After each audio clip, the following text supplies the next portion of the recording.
मुझे लगता है कि ये जो आरोप है निराधार है। अब वो क्यों फंसाया गया है, क्योंकि वो मुझे जानकारी मिली थी फेसबुक पर, मैंने देखा था कि मुखिया का चुनाव भी लड़ने वाले थे। तो अब किस वजह से फंसाया गया है, क्या कारण है, ये जांच का विषय है। मधुबनी हत्याकांड के करीब 1 दर्जन आरोपियों को गिरफ्तार कर लिया गया है। हमारे साथ प्रवीण झा और नवीन झा के चाचा चंद्रप्रकाश झा मौजूद हैं। मुझे लगता है कि ये जो आरोप है निराधार है। अब वो क्यों फंसाया गया है, क्योंकि वो मुझे जानकारी मिली थी फेसबुक पर, मैंने देखा था कि मुखिया का चुनाव भी लड़ने वाले थे। तो अब किस वजह से फंसाया गया है, क्या कारण है, ये जांच का विषय है। लेकिन होली के दिन मोहम्मदपुर गांव में तो हत्याकांड हुआ, 5 लोगों की हत्या हुई।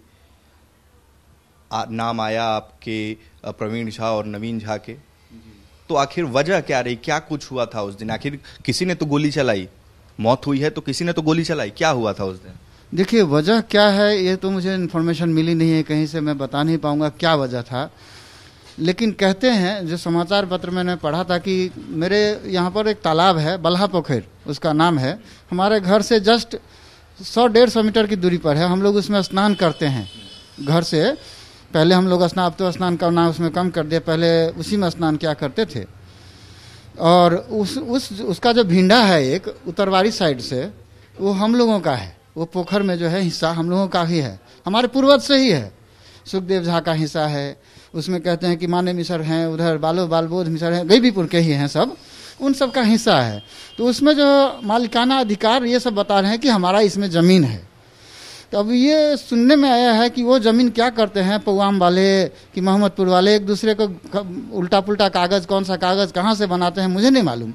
तो कागज़ बना करके जो हो क्या करते हैं, वो उस पर अपना अधिकार जमा लेते हैं और जलकर कहते हैं कि जलकर हम इसमें माने क्या कहते हैं उसको, मछली पालन वो करते हैं और उससे जो है पैसा कमाते हैं अपने हिसाब से।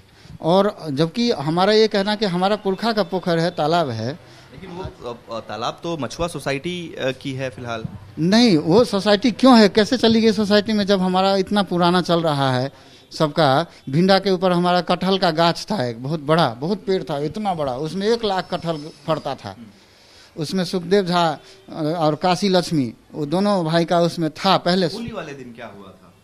होली वाले दिन क्या हुआ था इसका जानकारी मुझे बिल्कुल भी नहीं है। सुनने में आया है कि प्रवीण झा को बुलाया गया। अब किसने कैसे बुलाया, क्या बुलाया, तो उधर से जब आ रहे थे तो देखा इन्होंने कि कोई गोली वोली चल रहा है, हैं। अब उनको मारने के लिए आया कि ये मारने के लिए गए, फरार मैंने कैसे क्या हुआ इसके बारे में मुझे विशेष जानकारी नहीं है। इसके बारे में जो वहाँ पर ऑन द स्पॉट था, घटनास्थल पर थे कोई भी जो भी व्यक्ति, वही बता सकते हैं। लेकिन उन लोगों ने तो, परिवार ने तो आरोप लगाया है प्रवीण झा और नवीन झा पर। परिवार तो आरोप लगाएगा ही, क्योंकि वो घटनास्थल पर उनको बुलाया गया था, वो उनको फंसाया गया है, वो तो आरोपी हैं। भोला सिंह का एक नाम आ रहा है जो कि FIR में भी उनका नाम है, जो कि प्रवीण झा और नवीन झा के करीबी बताए जा रहे हैं। क्या मामला है, भोला सिंह के साथ कैसी अदावत रही है? जहाँ तक मुझे लगता है कि भोला सिंह जो है, भोला सिंह उनके कोई दोस्त हैं, कोई हमारा रिश्तेदार नहीं है, कोई ऐसा कुछ नहीं है। तो कहाँ पर क्या हुआ इसके बारे में हमें जानकारी नहीं है कि भोला सिंह क्या है, कहाँ पर उनका घर है। सुनने में आया है कि भोला सिंह पवाम या मोहम्मदपुर के हैं। और इससे पहले भी मुझे, जब हम लोग छोटे से रहा करते थे, तो सुरेंद्र सिंह जो जिनके पुत्र की मृत्यु हुई है, 5-6 या 4 जो भी है, मुझे इतना नहीं मालूम है, समाचार में ही देख के मुझे पता चलता है। उन्होंने क्या किया था, कुछ साल 28 या 30 साल पहले की बात है, उनकी आपसी रंजिश भी हुई है मोहम्मदपुर में, आपसे पटदार में। पटदार जानते हैं ना, उनका भाई भतीजा जो भी होता है, रंजिश हुई थी, जिसमें उन्होंने on the duty, Surendra Singh ji ने ऑन द ड्यूटी अपने भाइयों को या भतीजा सबको गोली मार दिया था। ये बात आज की नहीं है, ये लगभग 30 साल पहले की बात है। अपने ही भाई भतीजा को गोली मारी, आपसी रंजिश हुआ था। ये भी जांच का विषय है, अब हमको तो पता नहीं। क्या उनके रिश्तेदार हैं? ये मुझे मालूम नहीं कि भोला सिंह उनके रिश्तेदार हैं कि नहीं। साल पहले की बात कर रहे हैं, उसमें ये बात आ रही है कि भोला सिंह के परिजनों को गोली मारी गई थी 92 या 93 में। हाँ, भोला सिंह के परिजनों को नहीं, उनके भाई का, उनके भाई भतीजा जो भी रहे होंगे, हमें इतना नहीं मालूम है कि उनका भाई का नाम क्या है और क्या है, कुछ हमें मालूम नहीं। लेकिन हमें सुनने में आया, हम लोग उस टाइम खेत में काम कर रहे थे और खेत में काम करते हुए ठाए ठाए ठाए 4 बार 5 बार गोली का आवाज़ सुनाई दिया हम लोगों को। हम लोग इस टाइम दीपावली बहुत दिन बीत गया था, ठंडा का टाइम था, तो हम लोग कैसे चल रहा है, ये आवाज़ कैसे आ रही, पटाखा कौन फोड़ रहा है।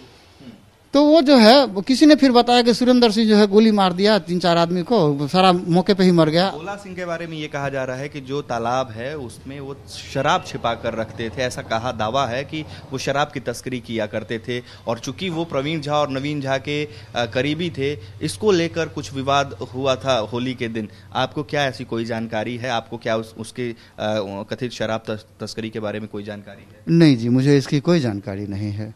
मैं तो दिल्ली में रहता हूँ, दिल्ली से आया हूँ समाचार पत्र पढ़ करके कि क्योंकि हमने सुना है, हमने देखा, कोई बता रहा था कि आपके घर की कुर्की जब्ती हो रही है। अब ये देखिए, हमारा तो अलग हिसाब किताब है, हमारे पिताजी मर चुके हैं, माँ मर चुकी है, देहांत हो गया उन लोगों का।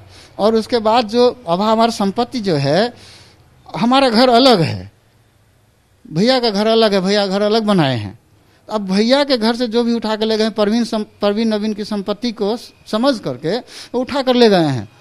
भैया निरपराध हैं, भौजी निरपराध है हमारी, वो उनको जेल में बंद किया हुआ है, जो कि नहीं होना चाहिए था। जांच का विषय करते, जो भी करते, लेकिन उनको तो नहीं करना। दूसरी बात, जो उनका सामान था ले गए, चलो कोई बात नहीं, कुर्की जब्ती का कोर्ट का आदेश था, माननीय न्यायालय का आदेश था कि उनकी बातों को हमें स्वीकार करना ही पड़ेगा, और हम मानते हैं इस बात को। लेकिन इसको देखते हुए प्रशासन ने, वहां तक तो ठीक था, लेकिन उसके बाद हमारे घर से आलना, टेबल, कुर्सी, पलंग, बिस्तर, गद्दे, बाल्टी, यहाँ तक कि उन्होंने हमारे घर में अनाज तक भी नहीं छोड़ा। जो हमारा चावल गेहूं वगैरह सब रखा हुआ था, टोकरी वगैरह रखा हुआ था, ये सब भी नहीं छोड़ा, सारा कुछ उठा कर ले गए।